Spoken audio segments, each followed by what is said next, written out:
TikTok yo si yabanafu kakati sengaacid ne tiimu ye basazeewo kuba nti naate tebafiira mu firimu zaabwe era kati ekikwekweto ndowooza kibaliko kyakuba nti naate boonoona obufumbo kubanga kati waliwo ekigambo kye bavuddeyo ne babeera ng'ate batema ku chosenbecky chosenbecky bamutemyeko ekigambo akatambi kaakano chosenbecky oyo omwana si wa musajja mukwano, omwana mutwale ewaabwe awatuufu.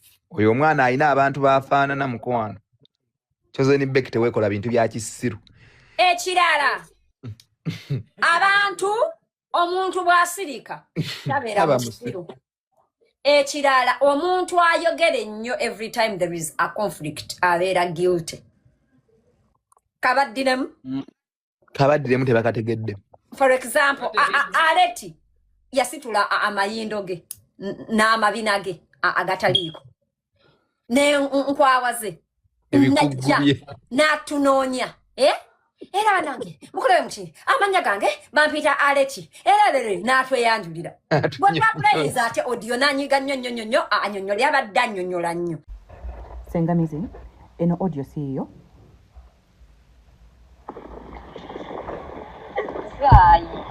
Saya abasajja twagala abasajja balungi of course gye bali mwana gwe bananga abasajja bantu babi ne of course tugenda kola analysis ate jjukira obutalaga nnyo nti information tujijjeeri mu bano tulina okukola nga ne wa info trust omukyala nga tukubakubamu kati sooko onindeko nteeketeeke bulungi nga bwe ngenda okukola emboozi. Chimala take a phone to mommy. Thank you. Kakati Sengamizi, first of all nze kambabulira ekigambo kino aletinze siina muntu bwentya kweno app kebensi eno siina bwentya tebakikulimba ekyo musobola okukola analysis ya mwenyekola analysis. Sengaacid came to me with an intention to get information. I came to her with an intention to let her play us the way she thought she was going to play us because she thinks she's very smart.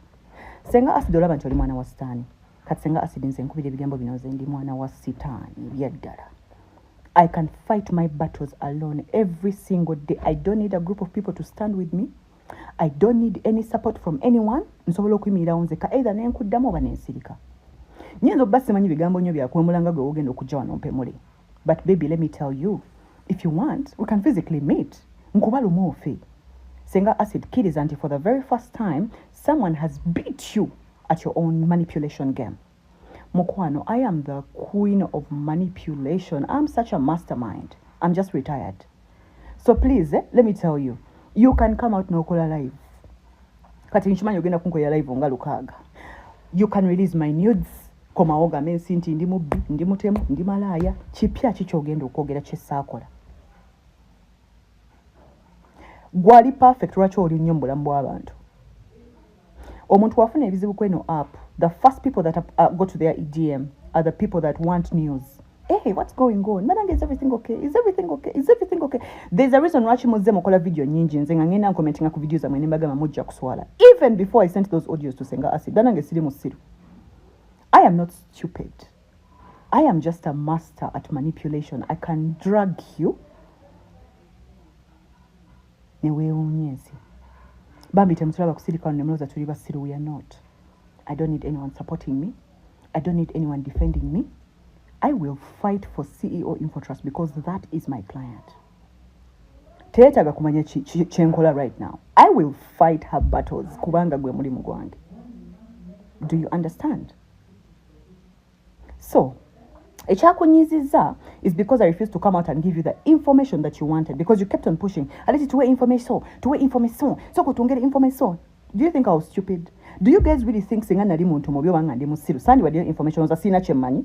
Oza sina byemmanyi nga bisobola okuba breaking bamami Infotrust ba CEO bingi.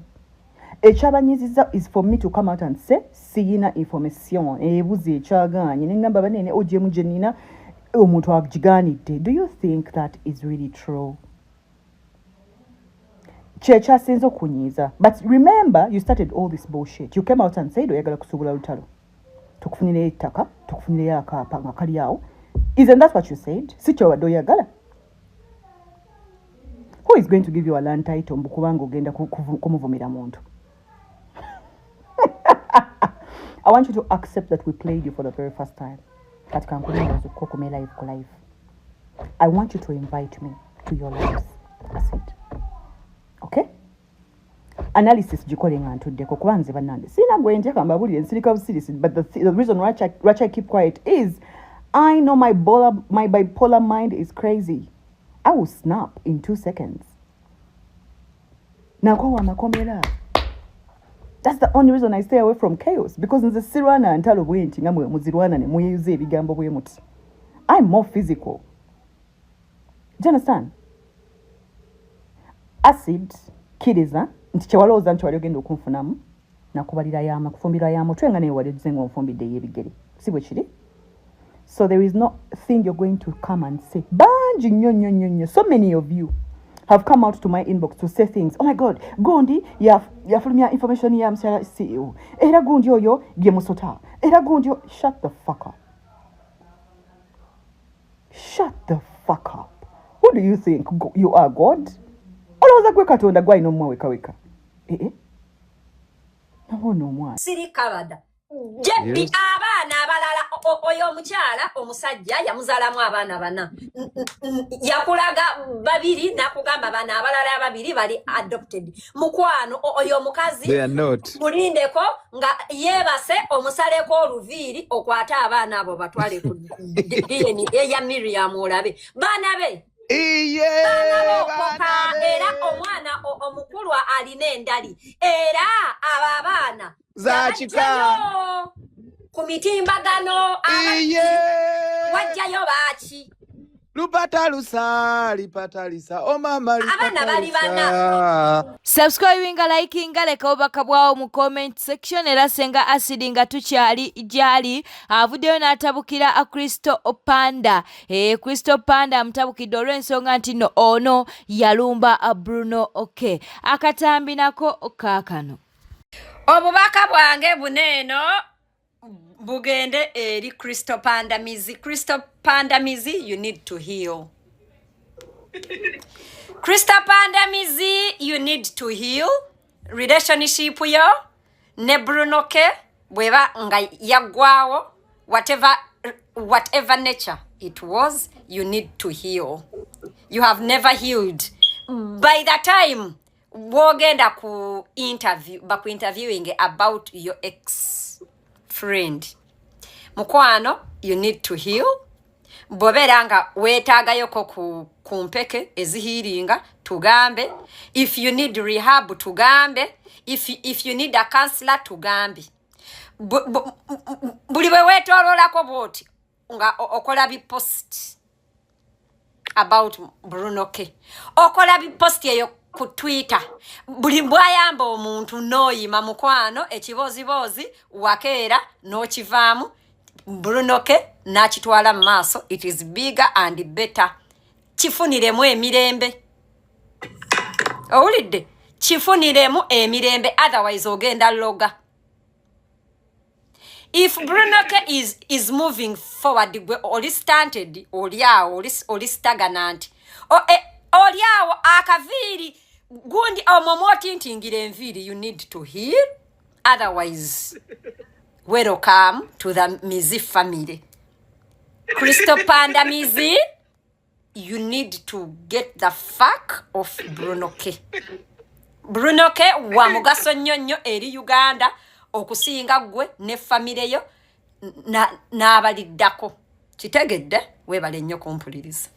Bwetweyongerayo miriamatembe si musanyufu eri President Yoweri Kaguta Museveni kwosa ne mutabani we Muhoozi. Naye avuddeko nalo kagamba nti Museveni okuddaawo okuba nti no munanga amusekerera nga yatulugunyizibwa ekyo nno bambi tekyamusanyusizza. Katubeere nga tukuwa akatambi kano.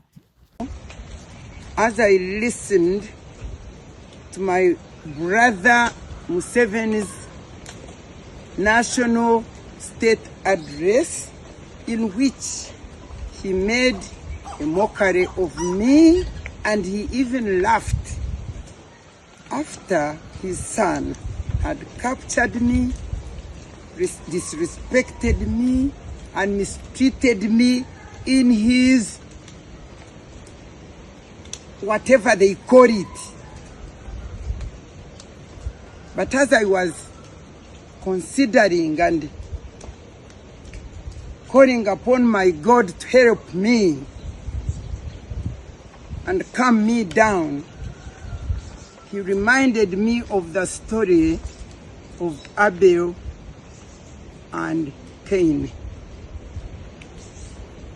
When, after killing his brother, Cain declared to God that he was not a keeper of his brother.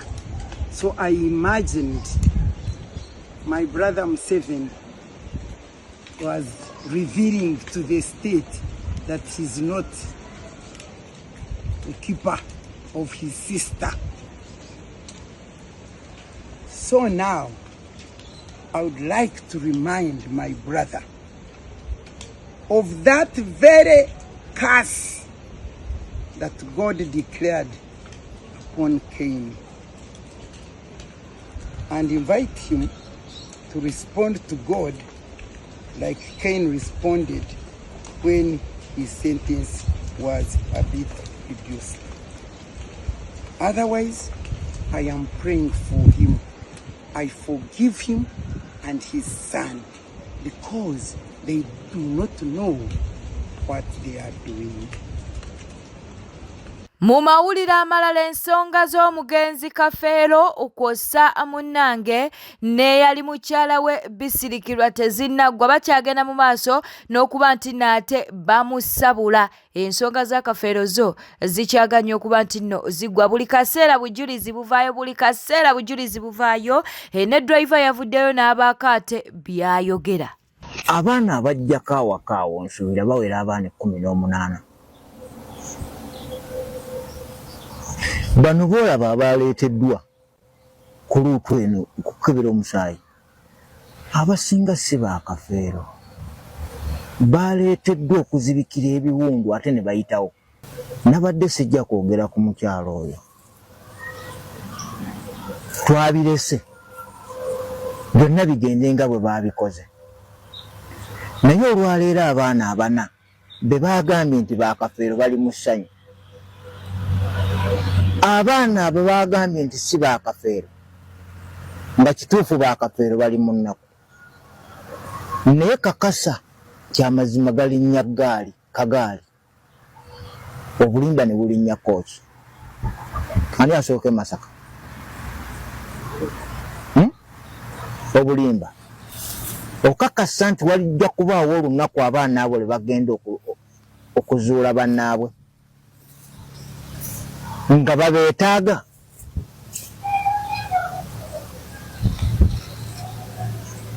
Omusaayi teguzaawa, omusaayi gaba mazzi, gabanga mazzi gandikalidde.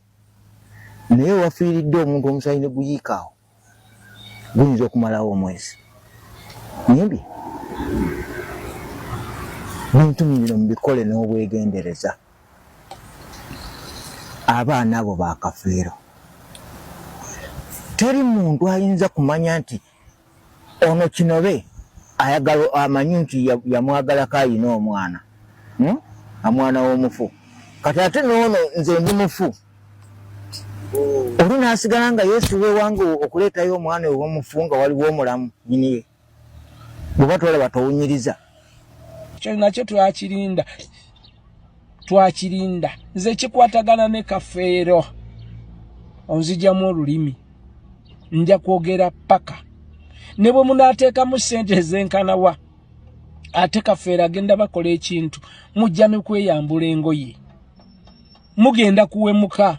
Buli ayogera ku bintu bye nga amujolonga, mugenda kuwemuka, mugenda kulaba kye bayita amawemuukirano mu bantu. Ekiwemulo omugagga kusesemantula. Buli muntu yalya ku kintu kya Kafeero ng'omanyi ddala wakirya, walibadde okizza bukyali. Nabagamba Kafeero yalina ebintu bye yabirina naye byatwalibwa. ng'ate bikulembeddwamu ekikweno. Ekyo kikweno nabe yagwa mu famire ya Kafeero. Ekyo ekintu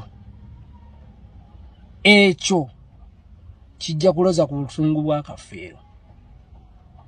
Mbabuulira. Kafeero ne bagamba katandika butandisi. Buli mwaka mujja mwogerako. Buli nnaku mujja kulaba y'ekipya ku Paulo Kafeero. Aliyogerwako nga Jesus. Kafeero. Bwe mulaba. Nabagambye buli muntu atunula mu kamera togezaako okuwaayiriza Kafeero. Yogera ekyo kye wali olabye. Era ky'omanyi. Omusajja afuna obwenkanya teri amuwolereza okujjako ffe abaali abanywanyi be. Tulina okwogera amazima. Temutunula mu kamera oba tolina by'oyogera. Leka kugamba nti oyo tiyali manager yali akola bwati ne bwati ne bwati. Bannayuganda abakyalemedde mu South Africa munnange bavuddeyo ne babasaba nti bakkirize bakomewo mu ggwanga lyattu Uganda kubanga South Africa si nnungi oba embeera gye bali mu kuyisaamu abagwira si nnungi. Kaakati eggwanga lya Uganda ddyo likyagenda mu maaso n'okuba nti no lijjayo bannayuganda ate bakomewo mu ggwanga lyattu Uganda. N'olwekyo ne basaba abo bonna abakyalemeddeyo oba abatayagala kuba nti nno obadda babeere nga bakirowoozaako ng'ate tebannafunira buzibu mu ggwanga erya South Africa. Country. All Ugandans have the right to leave the country as they wish, and they absolutely have the right to return as they wish as well. So returning back home for all Ugandans who live in the diaspora is a welcome thing. In any case, we appeal to all Ugandans, wherever they are. If you can, come back home, because Uganda is progressing very fast. So the government of Uganda has taken a keen interest to repatriate all Ugandans who are interested, free of charge. Their tickets are paid for, but even when they arrive here, they are being welcomed very warmly, as you can see. So now I think 5 a.m. we have been here the whole night. They are going to be driven in a convergence point. They are given food, they are given beddings. Once the last group arrives, it is expected that they will even have an opportunity to meet the president, and they will be able to share with him their issues, and they will be helped to resettle. So we welcome Ugandans in South Africa. If you are not wanted in South Africa, come back home. Unless you have a specific criminal offense which you committed here in Uganda and then you ran away, or unless you committed an offense in South Africa and they are looking for you through the international police, Interpol. But otherwise, there is no cause for worry.